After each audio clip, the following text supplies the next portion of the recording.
తాకట్టులో ఉన్న బంగారాన్ని విడిపించి ఆ రోజు ఆన్లైన్ రేటుకే మేము కొంటాం. Sharma gold company.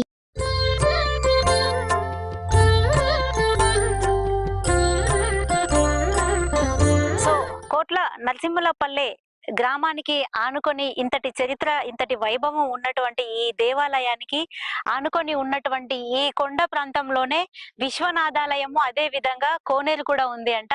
ఆ కోనేరు దగ్గరికి ఇప్పుడు మనం వెళ్తున్నాము. మీరు చూస్తుంది ఇదే మార్గం. ఈ మార్గం గుండా మనం కోనేరు దగ్గరికి వెళ్ళిపోదాం. ఈ కోనేరుకి మంచి చరిత్ర ఉందని చెప్పవచ్చు. పచ్చటి పొలాల మధ్యలో చుట్టూత గ్రామస్తుల నివాసాల ఏర్పాటుతో ఈ కొండ చుట్టూ ఆనుకొని ఈ గ్రామం అంతా కూడా ఉంది అని చెప్పొచ్చు. సో ఇంతటి పల్లె ప్రకృతి సౌందర్యాలలో ఈ కొండని చూస్తున్నాము. అదే విధంగా ఈ దేవాలయాన్ని అన్నింటినీ కూడా దర్శించుకుంటున్నాం. ఇప్పుడు కోనేరును కూడా చూద్దాం, వచ్చేయండి. జైన మతస్థులకి సంబంధించి అప్పుడు రాజులు జైత్ర యాత్ర కొనసాగించాలి అన్నప్పుడు బస చేయడానికి ఈ యొక్క కొండనే బేస్ చేసుకొని ఇక్కడే ఉండే వాళ్ళంట. కొన్ని రోజుల తరబడి ఇక్కడే ఉండి బస చేసుకొని వాళ్ళ పరిపాలన కానీ వాళ్ళ జైత్ర యాత్రలన్నీ కూడా చేసేవాళ్ళట. మీరు విజువల్ లో చూడొచ్చు.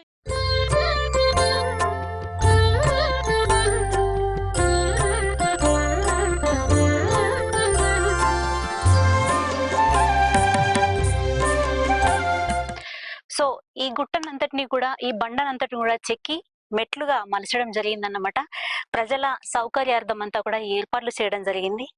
ఈ గుట్ట పైన ఈ లక్ష్మీ నరసింహస్వామి దేవాలయాన్ని ఆనుకొని ఉన్నటువంటి ఈ గుట్ట పైన విశ్వనాథుడు, అదే విధంగా కోనేరు కూడా ఉంది. ఇప్పటి వరకు మీరు చూడొచ్చు, చాలా ఎత్తులో ఉంది ఈ బండ, ఈ గుట్ట అంతా కూడా. సో పైనకైతే వెళ్ళిపోదాం పదండి. ఇంకా సో ఈ గుహ ఇలా ఉందన్నమాట. దేవాలయానికి ఎంట్రన్స్ వెళ్లే ప్రాంతంలో ఈ బండలతోని నిర్మించబడిన ఎంట్రన్స్ అన్నమాట ఇది. సో దేవాలయంలోకి అయితే వెళ్ళిపోదాము, దైవ దర్శనం చేసుకుందాం, వచ్చేయండి.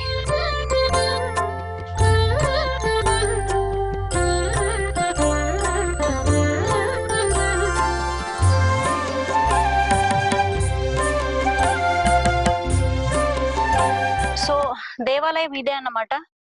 ధ్వజస్తంభం, గతంలో ధ్వజస్తంభం కానివ్వండి, గణపతి దేవుడు కానివ్వండి, అదే విధంగా నందీశ్వర్లు కానివ్వండి గతంలో లేకుండేదంట. 2010లో వీటిని నిర్మించడం జరిగింది.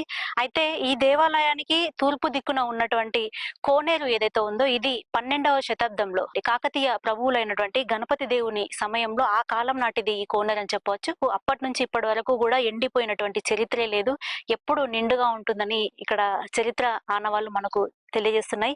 ఈ దేవాలయానికి కూడా చాలా చరిత్ర ఉంది. ఒకప్పుడు స్ఫటిక లింగం ఉండేదంట ఇక్కడ. ఆ స్ఫటిక లింగాన్ని మహమ్మదీయుల కాలంలో వాళ్ళ పాలన ఉన్నప్పుడు దాన్ని ధ్వంసం చేయడం జరిగిందంట. ఆ తర్వాత వచ్చిన తరాల వాళ్ళే ఇక్కడ శివలింగాన్ని కానివ్వండి, గణపతి దేవుణ్ణి కానివ్వండి రాతితోని నిర్మించబడ్డారు. మళ్ళొకసారి వాళ్ళంతా కూడా మళ్ళీ దాన్ని మొత్తం అంతా కట్టడాలన్నీ కూడా నిర్మించుకోవడం జరిగింది. సో ఒకసారి దేవుణ్ణి కూడా దర్శించుకుందాము దగ్గరగా వెళ్ళి.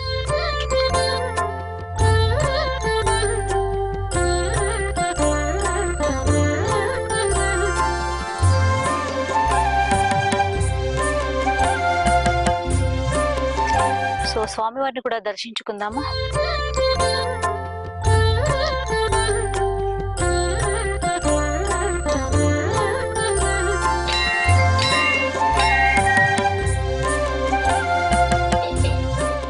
లింగం ఉండేదంట, కానీ ఆ స్ఫటిక లింగాన్ని అప్పుడు ఉన్నటువంటి మహమ్మదీయుల పరిపాలనలో ధ్వంసం చేయడం జరిగింది అని చెప్పి చరిత్ర ఆనవాళ్ళు మనకు తెలియజేస్తున్నాయి. ఆ తర్వాత వచ్చినటువంటి పాలకులు మాత్రమే దీన్ని, అప్పటి వంశస్థులు ఎవరైతే ఉన్నారో వాళ్ళ ద్వారా ఇక్కడ దేవాలయానికి సంబంధించినటువంటి స్వామి వారందరినీ కూడా మళ్ళొకసారి ప్రజలందరికీ అందుబాటులో ఉంచడానికి మళ్ళీ నిర్మించుకున్నారు. శివుణ్ణి కానివ్వండి, నందీశ్వరుని కానివ్వండి, గణపతులను కానివ్వండి అందరినీ ఇక్కడ నిర్మించడం జరిగింది. సో లైవ్ లో మనం దేవుణ్ణి చూడొచ్చు నిజంగా.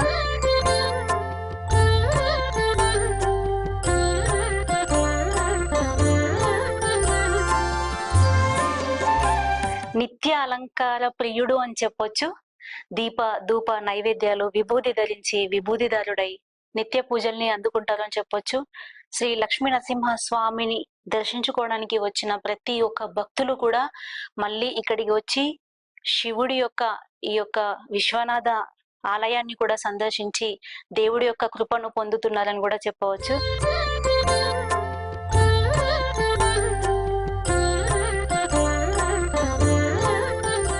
శంకు చక్రాలతోని త్రిశూలాన్ని ధరించి లింగార్చనను నిత్య పూజలను అందుకుంటున్నటువంటి విభూతిదారుడై ఉన్నటువంటి నిత్యం ఆయన వద్ద దీపం వెలుగుతూనే ఉంటుంది. ఎంత చక్కగా నిత్యం దీపం వెలిగిస్తామో అంతే చక్కగా భక్తుల యొక్క కోరికల్ని వాళ్ళను నిత్యం కాపాడే దేవుడుగా శివుడు ప్రముఖుడు అని చెప్పొచ్చు. నమస్కారం అయ్య గారు. నమస్కారం అండి. ఇక్కడ నిత్య పూజలు నిర్వహించేది మీరేనా? నేనే అండి. 2008 సంవత్సరం నుంచి ఇప్పటి వరకు నేనే చేస్తున్నాను. పూర్వం ఈ యొక్క దేవాలయంలో స్ఫటికలింగం ఉండేదంట. నిజాం కాలంలో ఆ విగ్రహాన్ని దొంగిలించి తీసుకెళ్లారు. తర్వాత 1865 సంవత్సరంలో కల్వకోట కిష్ట దేశపాండే గారు ఇప్పుడు రాత్రి లింగాన్ని ప్రతిష్ఠ చేసినారు. అప్పటి నుంచి ఇప్పటి వరకు కూడా నిత్య పూజలు జరుగుతూ ఉన్నవి. ఇప్పుడు ప్రస్తుతం ధర్మకర్తగా కల్వకోట కీర్తి కుమార్ సార్ గారు మరియు గ్రామస్తులు గ్రామ సర్పంచ్ గారు ఈ యొక్క దేవాలయాన్ని నిర్వహిస్తున్నారు. ఓకే. అంతకు ముందు స్ఫటికలింగం ఉండేదంట. దాన్ని అంటే ధ్వంసించడానికి కారణం ఏంటి అంటే హిందూ దేవాలయం పైన నిజాంల యొక్క వ్యతిరేకత ఉంటది కాబట్టి ఆ విధంగా దాన్ని ధ్వంసం చేసినారని చరిత్ర చెప్తున్నది. అచ్చా, ఓకే. ఇప్పుడు ఈ ధ్వజస్తంభం కూడా ఇవన్నీ కూడా 2010 సంవత్సరంలో జూన్ 24వ తారీఖు నాడు కందుకూరు శివానందమూర్తి గురువు గారు తీసుకువచ్చి ఇప్పుడున్నటువంటి విజయ గణపతి, అన్నపూర్ణాదేవి, దేవస్తంభము, నందీశ్వరుడు అని కూడా ప్రతిష్ఠ చేశారు గ్రామస్తుల సహకారంతో. ఓకే. అక్కడ స్వయంభుగా వెలిసిన లక్ష్మీ నరసింహస్వామి రూపాన్ని చూసాము. ఇక్కడ వచ్చి అద్భుతమైన దైవిద్యమానమైన శివుడి లింగాన్ని కూడా చూసాము. ఇట్లా ఇక్కడ ఈ గ్రామంలో చాలా చరిత్ర ఉంది, చాలా దేవాలయాలు ఉన్నాయి. అంటే మీకు తెలిసిన మీ జ్ఞాపకార్థం, మీ చిన్నతనం నుంచి తెలిసిన ఇక్కడ దేవాలయాలు ఎన్ని ఉండుంటాయి ఈ గ్రామంలో? ఈ ఊళ్ళో 66 దేవాలయాలు ఉన్నాయని చరిత్ర చెప్తున్నది. కానీ కాలక్రమేణా భూగర్భంలో కొన్ని కలిసిపోయినవి. మొన్న రీసెంట్లీ 2 సంవత్సరాల క్రితం కూడా జైన మతం సంబంధించిన జైన తీర్థాంకురుని విగ్రహాలు కూడా వ్యవసాయం చేసేటువంటి భూమిలో ఆ నాగలికి దున్నేటప్పుడు బయటపడేవి 2 విగ్రహాలు. ఇంకా కూడా అలాంటి పురావస్తు శాఖ వాళ్ళు పట్టించుకుంటే ఈ ఊళ్ళో చాలా దేవాలయాలు గాని విగ్రహాలు గాని ఇంకా చరిత్ర ఆనవాళ్ళు గాని అట్లా ఈ మధ్య కాలంలో దొరికినటువంటి విగ్రహాల రూపంలో చాలా కూడా ఇంకా ఉంటాయి. చరిత్ర కూడా చెప్తున్నది. 66 దేవాలయాలు, 66 కుంటలు, 66 ఈ విధంగా ఒక చరిత్ర అనేది అన్ని 66 నంబర్ తోనే ఉన్నాయి అంట. 66 కుంటలు ఉన్నాయా అంటే ఇప్పుడు? ఇప్పుడైతే ఒక 10 కుంటలు అయితే మనకు తెలుస్తాయి. కొన్ని కాలక్రమేణా భూగర్భంలో గ్రామం చుట్టూ అనుకునే ఉన్నాయా ఆ కుంటలన్నీ కూడా? ఉంటాయండి. కోనేరు ఏ భాగంలో ఉంది, ఎటువైపు ఉంది? శివాలయానికి విశ్వనాథాలయానికి పడమరి భాగంలో ఉంటుంది. ఆ కోనేరు మాకు మా తాతల కాలం నుంచి కూడా ఆ ఎండిపోయిన చరిత్ర లేదు. ఎప్పటికీ నీరు ఉంటవి. ఇక్కడ శ్రావణ మాసంలో మరియు కార్తీక మాసంలో శివరాత్రి బ్రహ్మోత్సవాలు జరుగుతుంటవి. చుట్టుపక్కల ఒక 20-30 ఊర్ల నుంచి కూడా జనాలు వస్తారు. స్వామివారికి అభిషేకాలు చేసుకుంటారు. ఈ దేవాలయం ప్రతి నెల మా శివరాత్రి శివ కళ్యాణం జరుగుతుంది. సంకష్ట చతుర్థి గణపతికి హోమం చేస్తాము. ప్రతి శుక్రవారం పండుగ ఉంటుంది. శివరాత్రి వార్షికోత్సవం జరుగుతుంది. చుట్టుపక్కల గ్రామాలు ఈ దేవాలయానికి లక్షటిపేట నుంచి, మంచిర్యాల నుంచి, ఖానాపూర్ నుంచి, డిచ్పల్లి నుంచి కూడా చాలా మంది చుట్టుపక్కల మన జిల్లాల నుంచి కూడా జనాలు వస్తారండి. ఆది శంకరాచార్యుల వాళ్ళు కూడా ఇక్కడికి వచ్చి చేసుకున్నారంట చరిత్ర చెప్తున్నది. అవన్నీ కూడా అంటే మీ జ్ఞాపకార్థం మాత్రం ఇది తెలుసు మీకు? మాకు తెలిసినటువంటి విషయం మా నాన్న తాతలకు ఇంకా చాలా తెలుసు ఉంటుంది. మాకు తెలిసిన విషయం మీకు చెప్తున్నాం. ఈ దేవాలయాన్ని ఇంకొంచెం నిర్మాణాత్మకంగా ఇంకేదైనా అభివృద్ధి చేయడానికి మీ వంతుగా ఏదైనా అంటే గ్రామస్తులు కానివ్వండి, మీరు కానివ్వండి, ఏదైనా అప్లికేషన్స్ పెట్టుకోవడం జరిగిందా? ఇంకా మాకు డెవలప్మెంట్ కావాలి అని మా గ్రామ సర్పంచ్ గారు, మా గుడి చైర్మన్ గారు ప్రయత్నాలు చేస్తున్నారు. కానీ ప్రభుత్వం నుంచి ఎలాంటి సహాయ సహకారాలు ఇప్పటి వరకు లేవు. ఎలా అంటే మీకు ఎలా మరి పోషణార్థం ఎలా ఇక్కడ నిత్యం పూజలు నిర్వహిస్తున్నారు కదా? దేవాలయ ధర్మకర్త కీర్తి కుమార్ సార్ గారు మాకు జీతం ఇస్తారు. వాళ్ళే మిమ్మల్ని చూసుకుంటున్నారు. దేవాలయ నిర్వహణ, పూజారి యొక్క పోషణ కోసం వారే చూసుకుంటున్నారు. భక్తులందరూ ఇక్కడ ఎట్లా ఉంటుంది? అధిక సంఖ్యలో ఉంటారా? సోమవారం, శుక్రవారము, పుట్టినరోజులకు, పెళ్లి రోజులకు వస్తారు. ప్రతి నెల మహాశివరాత్రి కళ్యాణం చేసుకుంటారు. ఇక్కడ ప్రత్యేకంగా వివాహం కాని అబ్బాయిలు గాని అమ్మాయిలు గాని స్వామివారి యొక్క ఉత్సవంతో కళ్యాణం చేపిస్తే తప్పకుండా కళ్యాణం జరిగితే ఒక నమ్మకము. ఇప్పుడు ఒక 7 సంవత్సరాలుగా కంటిన్యూగా చేస్తున్నాము. చాలా మందికి కూడా వారు కోరుకున్న కోరికలు నెరవేరాయి. ఇక్కడ ముడుపు కట్టుకొని ఆ బయట ఉన్న రావి చెట్టు దగ్గర కట్టుకుంటే తప్పకుండా నెరవేరుతుంది. అలా చాలా మందికి అయినవి, సంతానం జరిగింది, వివాహాలు అయినవి. స్వామివారు కళ్యాణమూర్తిగా ఇక్కడ స్వామివారి దర్శనం ఇస్తున్నారు. చాలా గొప్ప విషయం చెప్పారు మాకు ఈ రోజు. సో అదన్నమాట. పెళ్లి గాని మహిళలు కానివ్వండి, అబ్బాయిలు కానివ్వండి, ఎవరైనా సరే వాళ్ళకి వివాహం కావాలి అనుకున్న వాళ్ళు ఇక్కడికి వచ్చి ముడుపుల రూపంలో వాళ్ళు ముడుపు కట్టినట్లయితే, అదే విధంగా దేవుని దర్శించుకొని ముడుపు కట్టినట్లయితే వాళ్ళ కోరికలు నెరవేరుతాయి. అదే విధంగా సంతానం కావాలనుకున్న వాళ్ళకి కూడా వాళ్ళ కోరికలు నెరవేరుతాయి అని చెప్పి దేవుడికి నిత్య కళ్యాణం చేపిస్తూ మొక్కులు సమర్పించడం జరుగుతుంది అని మనకు స్వామివారు చెప్తున్నారు. సో ఇదన్నమాట ఇక్కడ విశ్వనాథాలయం యొక్క ప్రత్యేకత.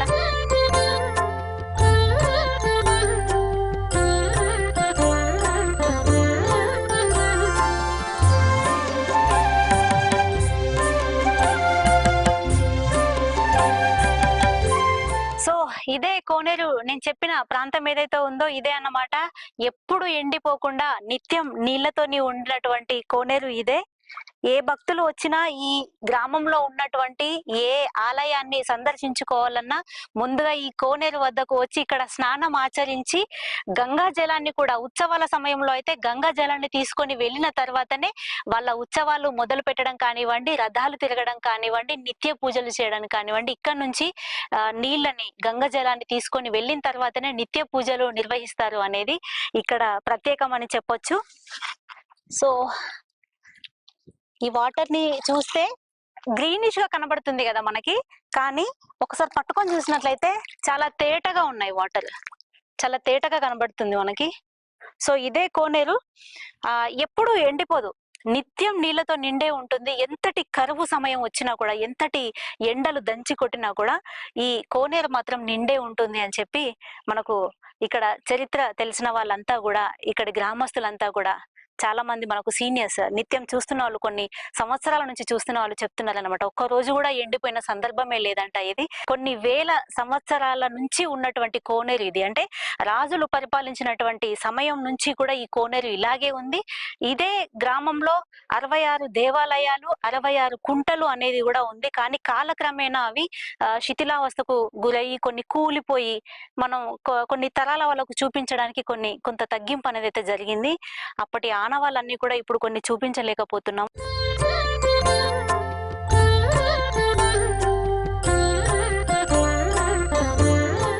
సో అదే విధంగా ఈ కోనేటికి ఇంకో విశిష్టత ఉంది. ఏంటంటే ఇప్పుడు మనకు కనిపించే ఇదే కాదు, ఇప్పుడు కొంచెం తగ్గి ఉండొచ్చు, కానీ పురాతన కాలంలో ఎలా ఉండేదంటే 7 నులక మంచాల నులక దారం ఏదైతే ఉందో వాటిని ఎదురేస్తే ఎంత దూరం వెళ్తుందో అంత దూరం వరకు కూడా ఈ కోనేటి లోతు అనేది ఉండడం జరిగిందంట. సో ఇంతటి పూర్వ వైభవం కలిగినటువంటి ఈ కోనేరులో ఉన్నటువంటి నీరు కలుషితం కాకుండా మనం కాపాడుకోవాల్సినటువంటి బాధ్యత ఉంది. ఈ గ్రామస్తులకు కానీ, ఇక్కడికి వచ్చేటువంటి భక్తులందరికీ కానీ సుమన్ టీవీ ద్వారా మేమేం తెలియజేస్తున్నాము అంటే, ఇలా చెత్త చెదారాన్ని, ప్లాస్టిక్ ను కానివ్వండి, మీరు వాడి పడేసినటువంటి కొబ్బరికాయలు కొట్టగా ఇంకేదైనా వస్తువులు తీసుకొచ్చినప్పుడు ఆ వాటర్ బాటిల్స్ కవర్స్ కానీ ఇలా పడేయడం వల్ల కలుషితం అవుతాయి. కాబట్టి ఈ చరిత్రను, ఈ యొక్క కట్టడాలను, ఈ కోనేటి నీటిని, ఇవన్నిటిని కూడా మనం కాపాడుకోవాల్సినటువంటి బాధ్యత మనందరి పైన ఉంది అని మీకు మళ్ళొకసారి గుర్తు చేస్తూ పరిశుభ్రంగా ఉందాము అని తెలియజేసుకుంటున్నాము. సో ఇంతటి చరిత్ర కలిగి ఉన్నటువంటి ఆనవాళ్ళన్నిటినీ కూడా కాపాడుకోవాల్సినటువంటి బాధ్యత మనందరి పైన ఉంది అని మళ్ళీ తెలియజేసుకుంటూ మళ్ళొక టెంపుల్ కి వెళ్ళిపోదాం. కోట్ల నరసింహులపల్లె గ్రామంలో ఉన్నటువంటి అనేక దేవాలయాలలో ఒకటైనటువంటి ఈ వీరభద్రుడి దేవాలయానికైతే వచ్చేసినాము. దీన్ని నందగిరి లక్ష్మీ నరసింహులపల్లె గ్రామం అని కూడా పిలుస్తారు.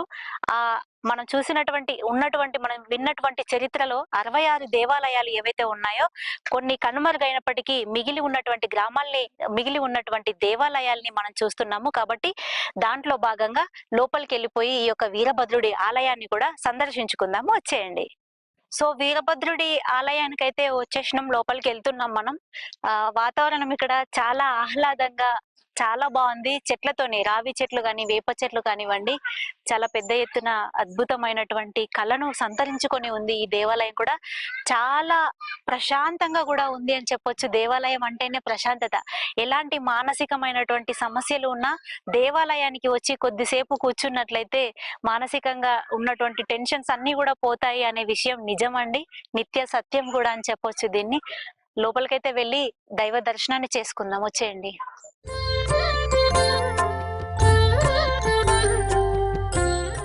దేవాలయం ఎంట్రన్స్ లో, ప్రతి దేవాలయం ఎంట్రన్స్ లో ధ్వజస్తంభం అనేది ఖచ్చితంగా ప్రతిష్ఠించబడి ఉంటుంది కదా. అందులో భాగంగా ఇక్కడ నిర్మించినటువంటి ఈ యొక్క ధ్వజస్తంభం అయితే రాతిది అని చెప్పొచ్చు. రాతితో చెక్కించబడినటువంటి ఈ యొక్క ధ్వజస్తంభాన్ని ఏర్పాటు చేశారు. అదే విధంగా దేవాలయానికి, దేవుడికి, వీరభద్ర స్వామికి ఎదురుగా నందీశ్వరులు, మళ్ళీ ఒకసారి నందీశ్వరుని ఎదురుగా స్థాపించడం జరిగిందన్నమాట.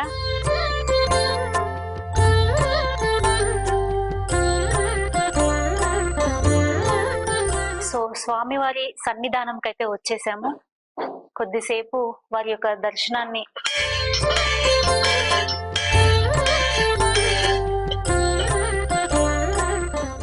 ఇక్కడ కూడా మనకి ఎలాంటి చరిత్ర దొరుకుతుందో ఒకసారి అయ్యవారిని కూడా అడిగి తెలుసుకుందాము. ఇక్కడికి భక్తులు ఎలా వస్తుంటారు, ఇక్కడ విశిష్టత ఏముంది, ఇక్కడ ప్రత్యేకత ఏముంది అనే అన్ని విషయాలను కూడా మళ్ళీ మనం తెలుసుకునేటువంటి ప్రయత్నాన్ని చేద్దాము. ఇదంతా కూడా చూడొచ్చు మీరు, రాతి కట్టడాలు ఇవన్నీ కూడా చెక్కినటువంటి బండకి చెక్కబడి ఉన్నటువంటి ఈ కట్టడం ఏమంతా కూడా.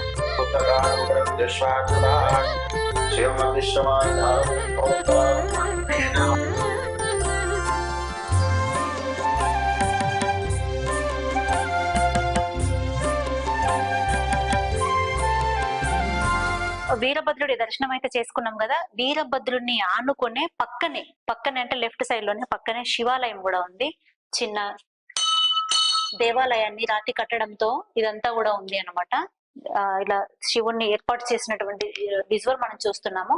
అయితే ఈ దర్వాజా డ్యామేజ్ అయినటువంటి క్రమంలో పడిపోకుండా ఉండడం కోసం అని చెప్పి మధ్యలో ఒక ఫిల్లర్ ని సపరేట్ గా ఏర్పాటు చేసినటువంటి విజువల్ ని చూడొచ్చు మనం. అంటే ఇది ఒకప్పటి పురాతనంది కాబట్టి ఎవరికి ఇబ్బందులు తలెత్తకుండా అది పడిపోకుండా ఒక ఫిల్లర్ ని మళ్ళీ సపోర్ట్ గా తీసుకోవడం జరిగింది.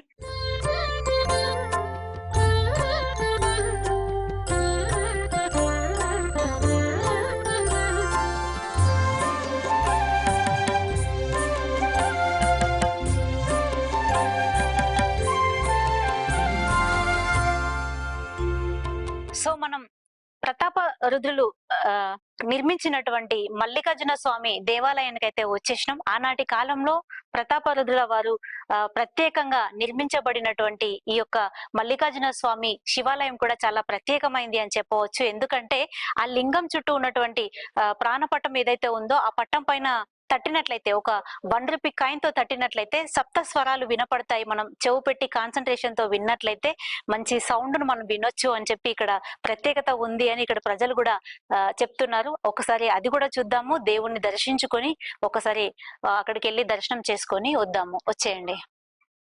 అలాగే ప్రతాప రుద్రుని టైంలో నిర్మించబడింది అని చెప్పడానికి ఆనవాళ్లు ఇక్కడ మనకు కనిపిస్తున్నాయి. ఈ దేవాలయం రాతితోని చెక్కబడినటువంటి యొక్క శిల మనకు కనబడుతుంది. ఇది అంతా కూడా ఈ ప్రముఖమైనటువంటి ముఖద్వారంలో డిజైన్ తోని చేసినటువంటి ఆనాటి ప్రతాపరుద్రుల సమయంలో వాళ్ళు చెక్కబడినటువంటి ఆనవాళ్ళు మనకు కనపడుతున్నాయి. రాతి మీద చెక్కబడి ఉందన్నమాట. ఆయనకున్నటువంటి ఆధ్యాత్మికమైనటువంటి భక్తితోని మల్లికార్జున స్వామి వారికి ఈ దేవాలయాన్ని కట్టించడం జరిగింది.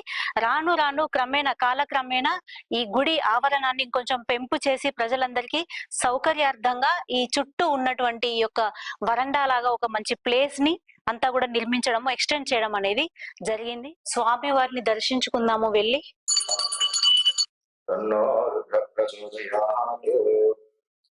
స్వామి ఇక్కడ 1 రూపీ కాయిన్ తో తట్టినట్లయితే శబ్దాలు వినిపిస్తాయి అంటుంటారు కదా.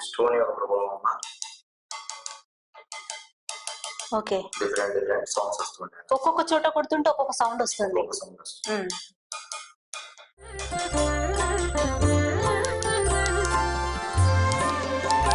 ఒక్కొక్క సౌండ్ అయితే వినపడుతుంది.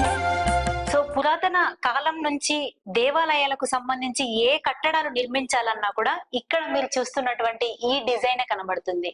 కాకతీయ తోరణాల టైప్ లో అప్పటి ప్రతాపరుద్రులు వాళ్ళు ఏ దేవాలయాన్ని నిర్మించాలన్నా కూడా ఈ ధ్వజస్తంభాల దగ్గర నుంచి ఎంట్రన్స్ లోకి వెళ్తున్నటువంటి ఏ ప్రాంతమైనా కూడా ఇవే డిజైన్స్ తోని అప్పటి పూర్వ వైభవాన్ని చూపిస్తుంటారన్నమాట. మీరు చూడొచ్చు గర్భగుడిలో కూడా శివుని లింగానికి పైన కూడా సేమ్ అదే డిజైన్. ఏ టెంపుల్ కైనా వెళ్ళండి, శివాలయానికి సంబంధించి గతం నుంచి ఇప్పటి వరకు కూడా ఏ టెంపుల్ కి వెళ్ళినా కూడా మనకి ఇలాంటి ఆనవాళ్ళు కనిపిస్తూనే ఉంటాయి. ఒకసారి పైన చూడండి, చక్రం టైప్ లో మనకి డిజైన్ ఇచ్చారనమాట. ఇదంతా కూడా రాతి కట్టడమే, కానీ కాలక్రమేణా దీన్ని సుందరంగా కనిపించడానికి వైట్ పెయింటింగ్ చేశారన్నమాట. ఇదంతా కూడా అప్పటి రాతి శిలలతో నిర్మించబడినటువంటి దేవాలయంగా చెప్పవచ్చు. ద్వార పాలకులు కానివ్వండి, ఈ డిజైన్ అంతా కూడా ప్రతి ఆలయంలో అప్పటి పూర్వ వైభవంలో ఉన్నటువంటి ప్రతి ఆలయాలలో కూడా ఇదే కనిపిస్తుంది మనకి.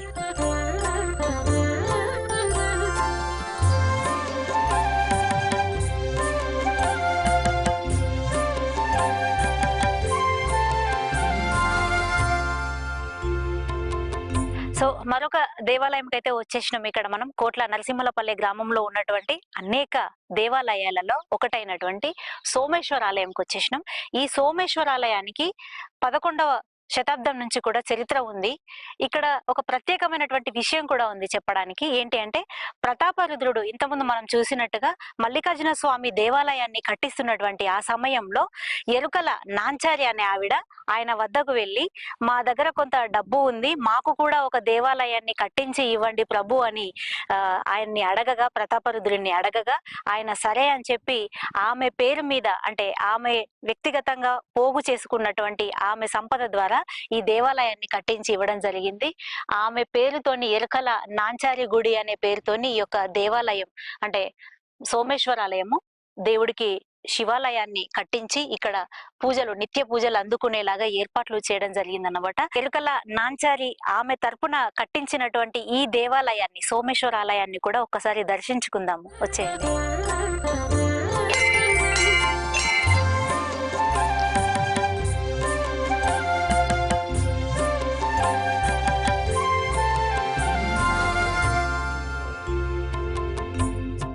సో ఇదండి కరీంనగర్ జిల్లాలోని గంగాధర మండలంకి సంబంధించినటువంటి కోట్ల నరసింహలపల్లిలో మనం చాలా పూర్వ వైభవానికి సంబంధించినటువంటి ఎన్నో దేవాలయాలను ఈ రోజు సందర్శించుకునేటువంటి భాగ్యం సుమన్ టీవీ ద్వారా నాకు కలిగింది. అదే విధంగా మీ అందరూ కూడా వీక్షించారు అని, మీ అందరికీ కూడా కళ్ళ పండగ ఈ దేవాలయాలన్నీ కూడా దర్శనం జరిగాయని భావిస్తూ, చాలా దేవాలయాలు ఇంకా మరుగున పడిపోయి కాలక్రమేణా కూరుకుపోవడం జరిగింది. ఒక్కొక్కసారి వాటిని వెలికి తీస్తున్న కొద్దీ ప్రజలు ఎవరైనా పొలం పనులు చేసుకుంటున్నప్పుడు అవి బయటకు రావడం జరుగుతుందన్నమాట. శిథిలాల కింద ఉన్నటువంటి విగ్రహాలు కూడా బయటకు వస్తున్నాయి. అందులో కొన్నిటిని మాత్రం, కొన్ని దేవాలయాలను, కొంత చరిత్రను మీకు సుమన్ టీవీ ద్వారా చూపించడం జరిగింది. మీ అందరికీ నచ్చుతుందని భావిస్తూ, కెమెరామెన్స్ బొద్దుల ప్రవీణ్ అండ్ ప్రశాంత్ తో నేను మీ స్నేహ, సుమన్ టీవీ కరీంనగర్. ఇలాగే వీక్షించండి. మరొక మంచి విషయంతో మీ ముందుకు వస్తాము. Thank you all.